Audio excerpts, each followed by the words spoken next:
7.4 earthquake, Solomon Sea, 168 kilometers west of Kimbe, Papua New Guinea, on Friday, September 23, 2022 at 10:34 p.m. GMT +10, 1 hour 17 minutes ago. According to the German rsarch Geosynths for Geological Survey, this quake was likely an aftershock of the 7.6 quake 78 kilometers northwest of Lae, Morobe Province, Papua New Guinea, September 11, 2022 9:46 a.m. GMT +10, which had occurred 13 days earlier.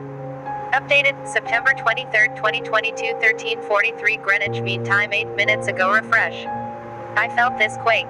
Quake data, interactive map, new, SEISMOGRAMS, user reports, earlier quakes here, quakes in Papua New Guinea, West New Britain Province, Morobe Province, Northern Province. Moderate magnitude 5.4 earthquake at 69 kilometers depth. Like, share, subscribe and press bell in our channel for more information. KHTV.